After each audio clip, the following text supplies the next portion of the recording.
Now you are mine at last.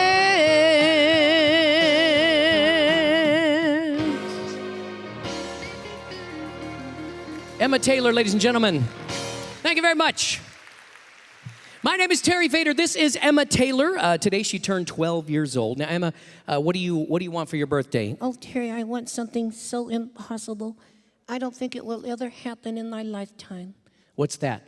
For the Cubs to win the World Series. Yeah, you may be right. Do you have anything that's a little more, something that might actually happen? Yes. What is it?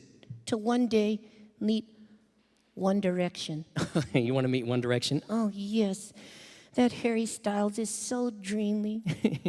Okay, so Emma, you're only 12 years old. I know I'm only 12 years old, but he makes me feel so special. Or as the great Aretha Franklin said, before the day I met you, life was so unkind, but you're the key to my peace of mind. 'Cause you make me feel, you make me feel, you make me feel like a natural woman. Emma Taylor, ladies and gentlemen, thank you so much. Thank you very much. Now, I don't know if you've heard of me, but in 2007, I won America's Got Talent doing what you just saw me do right there. And with two words, and last, my life changed forever. You see, that was the first thing I did when I went on America's Got Talent, was Emma Taylor went on camera in front of the judges and sang At Last.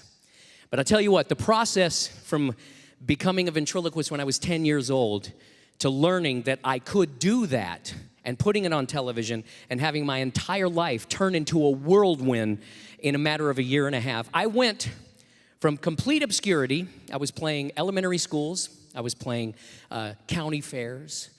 And pretty much anywhere they set the chairs up, I would do a show. I went on America's Got Talent. It was about a 4-month process. And within 1.5 years, I was headlining at the Mirage in Las Vegas in my own theater. It was unprecedented. That had never happened in the history of Las Vegas, where somebody who had never played Las Vegas before. It skyrocketed so quickly.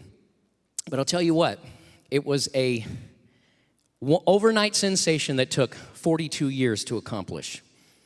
And I'll tell you how I did it. You see, from the time I was a little kid, I always knew I wanted to entertain. That was my calling. Now, you may not be an entertainer. You might have something else. Maybe you want to be a writer or a musician, or maybe you want to be a songwriter or a dancer. It doesn't matter what it is. But you have that focus. You have that something inside of you that says, this is what I want to do. Now, of course, being an entertainer, I would entertain anytime, anywhere. Didn't matter. I mean, my parents would have a party. I'm 6 years old, and I'd be doing Bill Cosby routines for them. I just wanted to entertain. And then my parents decided that that was not going to be the road for me, and so they started a janitorial business, and I had to be a janitor. I absolutely hated it. Now, there's nothing wrong with being a janitor. It's just not that was not my calling. You know, being a janitor was just something, and my parents were really, really good at it. My mom was anyway. My dad wasn't. He didn't like it. He never worked. He didn't do anything. He just made us do all the work. So, so what I would do is I would take that dream that I had when my mom would say, okay, Terry, you go in there, you got to clean this entire floor. You got to mop, you got to vacuum, you got to clean the toilets, you got to do the whole thing. You know, they, of course, taught us, and I was about 12 years old, and I'm in this building all by myself. And I was miserable, absolutely hated it. So what did I do? I did my job, and I focused on my dream. Now, you may be stuck in a job that you don't like. You may be stuck in a job that you feel like, this is not my calling. And you want to do the best job you can, because the last thing you want to get known as is somebody who's a sloppy worker. So I would make sure when I cleaned that building, it was meticulous, because I told myself I have to be the best at everything if I'm going to be the best at anything. Okay? So you have to make sure you have that commitment to no matter what it is you're doing. So what I would do is I'd be mopping and I'd be singing a song. I'd be mopping and I'd sing. And I'd be like, whatever. Don't stop believing, whatever it was, because that was the 80s. I was a kid back then, so. And then I started realizing, I want to be a ventriloquist, though. I don't want to just be, a singer. I want to be a ventriloquist. So I thought, hey, you know what? I can practice doing my ventriloquism while I'm singing those songs. So I would do this. Don't stop believing, hold on to the feeling. And that way, when somebody came in while I was mopping, they didn't know I was singing, see? So now, that's exactly how I learned to do what I do right now. I would do the job that I wasn't happy in, and I would try to focus and practice on the job that I wanted for my future, the thing that I was looking forward to. When I was about 15 years old, I knew I wanted to be famous. I thought, I want to be good. I want to be the best at what I do, and I want people. And it was funny because I never was focusing on the fame because I wanted to be famous. I wanted to be famous because I wanted people to buy tickets to see me perform. So it was always about an audience. It was never about, hobnobbing with the rich and famous. I couldn't care less about that. All I wanted was to know that people would buy a ticket to see me perform when I got wherever I was as I was going to go. So I started telling myself, I said, okay, what is it that will guarantee that one day I can achieve what I want? And I came up with this plan. I was about 15 years old. I said, here's what I have to do. I have to figure out something that everybody wants and nobody has. And I think that really applies to whatever it is you want to do. If you want to invent something, remember those things that that you would put in the microwave and you'd fold bacon over on them and it would cook bacon and it would keep it, make all the grease fall. Well, that was something everybody wanted and no one had. So as an entertainer, I had to do the exact same thing. I had to think, what is it everybody wants and nobody has? What is it that I can do that nobody else can do? Now, I was an impressionist. I could do the impressions. As you heard, I did Aretha Franklin and Etta James. And I could do all these different impressions. Blame it all on my roots. I showed up in boots. When Garth was popular, I could do those songs. That was really easy for me. And it came naturally for me. And it's funny. I didn't even know that was a talent until I was about 27. And I was in a bar with a friend of mine. We were watching this band, and they sucked. They were horrible. I was like, man, why don't those people just sing it like the original artist? And my friend looks at me and says, you're the only person I know who can do that. That's when I realized that nobody else could do that kind of thing. But I could just I could listen to something. It didn't matter what it was. I could listen to it, and I could pick it up. And of course, I could do ventriloquism. I started ventriloquism when I was 10. I found a book by Paul Winchell on how to be a ventriloquist, and I practiced. And like I told you, I always had a commitment to excellence, no matter what. I told myself, no matter what I do, I'm going to be the best at it. When I was cleaning those buildings, I'm guaranteed you could eat off the floor. You could eat off the toilet, but I wouldn't recommend it.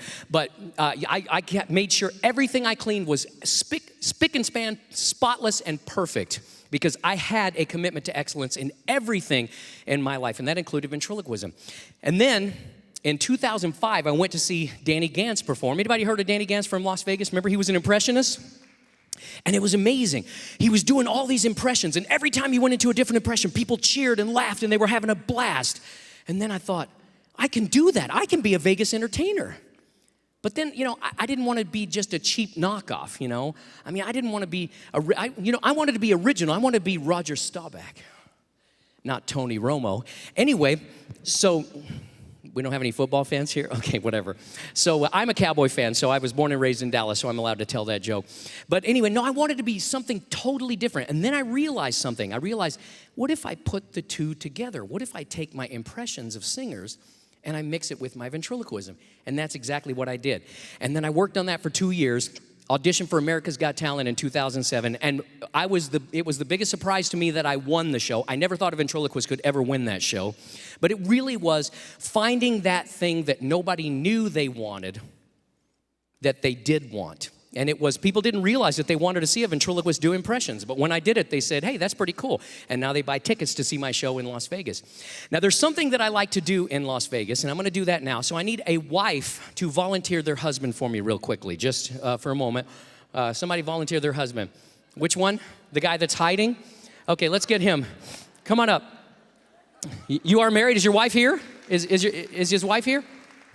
You're his wife? Oh, you're his wife. Oh, I like that you have somebody sitting in the middle. That's how to keep a marriage together. Come on. Coming up here, sir. Now, come right over here. You're going to stand next to me, and you're going to help me. This is a little routine I picked up for a while. Stand right here next to me. There you go, perfect. Now what's about to happen is I'm going to turn you into a puppet. I'm going to need a rubber glove. Can you I'm just kidding. I won't really need a rubber glove. I just like to say that I'm kidding. No, I am going to turn you into a puppet. Now go ahead and turn around. Taylor's going to outfit you in a mask. Now what is his wife's name? Terry. And how long have you been married? 17 years. And what's his name, Terry? Tom and Terry. Okay. So now, Terry, if you ever want to make Tom talk, very simple, just buy yourself one of these, okay? Now, Tom, very good, very good. Now, yeah, Terry, feel free to video this, okay? I don't mind. All right, so Tom, how you doing? Terry, I'm doing just great. Really? Okay, that's good. Hey, my name's Terry. Your wife's name is Terry? Yes. How long you been married? Oh, Terry, I gotta say, we have been married now for 17 years. Yeah. 2 of the happiest years of my life. Well, that's interesting.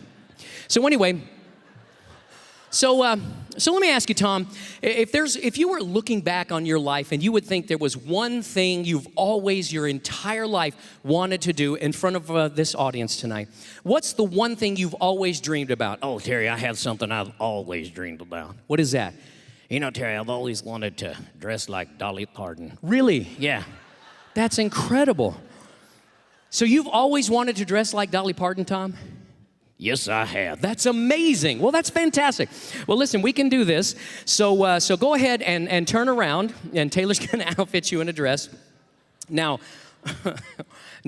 I got to say that I picked up this routine. I saw another person do this, and it was a totally different type of routine than what I'm doing. And I went to him and I told him, I said, do you mind if I borrow the idea? And I turned it into my own and turned it into a routine that I like to do as Dolly Parton. Oh, Terry, I gotta say, this here's a dream come true. I'm so glad. Yeah, I'm glad you feel that way, Tom. Well, we're certainly happy that you're doing. You know, I'm looking at this Dolly Parton. I feel so sexy right now. Well, you know, you look sexy, Tom. You do. Okay, that's a first. Terry, do you know everything about Tom? Anyway, no, we appreciate you doing this. Now, I'm looking at this Dolly Parton outfit, and I do have to say there are a couple of things missing. Yell them right out. What's missing from this Dolly Parton outfit? There they are. Oh, yeah, these are real. Whatever you say. All right. Now, we're going to do a duet, Tom. I'm going to sing like Rod Stewart. Okay, and I'll sing like Dolly Parton. That's right. Now, Tom, when you start singing as Dolly Parton and I start singing as Rod Stewart, would you dance for our audience? Of course I will. Good. They're going to love it. They are. All right. So let's do this. Come on, Tom. Show these people how Dolly would sing it.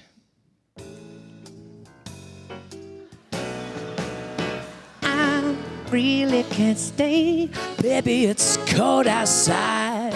I've got to go away, baby, it's cold outside. This evening has been so very nice. I'll hold your hands that just like ice. My mother will start to wear, you're beautiful.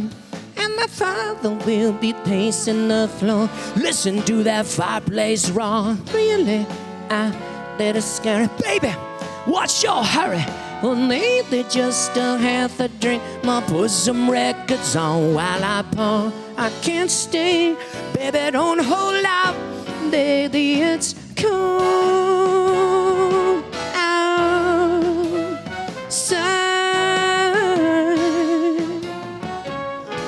Just give me 5 minutes more. Give it up for Tom, ladies and gentlemen. Tom! Thank you, Tom. It was very nice of you. Thank you, Terry, for volunteering, Tom. Appreciate you doing that. Now,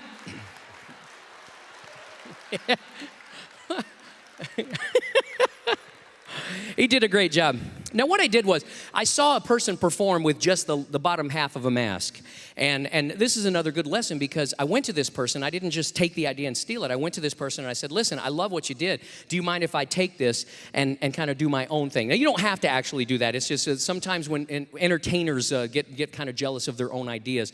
And so he didn't have a problem. I worked out a deal so that we could share the idea. And I turned it into my own original idea.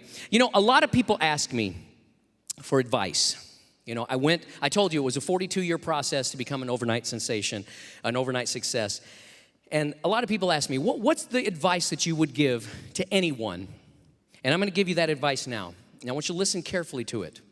It's okay to give up on your dream. It's totally okay. But it's never okay to stop working toward your dream. When I was 40 years old, I looked at my life. I realized I was 40 and I was a ventriloquist. Not a good combination. I truly did believe that my dream of having the type of success I always wanted and having audiences that would pay to see my performances was over. But I didn't care. I said, I don't care if that dream ever happens. I want to be the best ventriloquist I can possibly be. I told myself, I may be performing for first graders, but in 50 years, I want those first graders to tell their grandkids they saw the best ventriloquist they ever saw when they were in the first grade. That's what I told myself. So I'm telling you, when you look at your life and realize you're stuck in a job maybe you're unhappy with, and you always wanted to be a writer and you always wanted to write that next Harry Potter series, that's okay. You think to yourself, it's never gonna happen. That's totally okay for you to think it's not gonna happen. But the second you put that pen down, the second you stop writing those books, that's when your dream truly dies. I'm living proof. My dream, in my mind, was over when I turned 40. 2 years later, I won America's Got Talent. A year and a half after that, I signed the biggest deal in Las Vegas history. I now have the Terry Fator Theater at the Mirage in Las Vegas, where we've been one of the top shows now for almost 6 years running. It's because I never stopped working on my dream. I know you can do the same thing. So keep that guitar out, keep practicing, keep singing, keep writing, keep thinking, keep dreaming. And even when you think it's all over, even when you think there's absolutely no way it could possibly happen, you have to know, as long as you're writing, as long as you're singing, as long as you're practicing, anything can happen. I'm proof of that. So thank you so very much, ladies and gentlemen, for your time. I hope you enjoyed yourself. Love to see you in Las Vegas at the Mirage. Thank you very much. This has been a delight.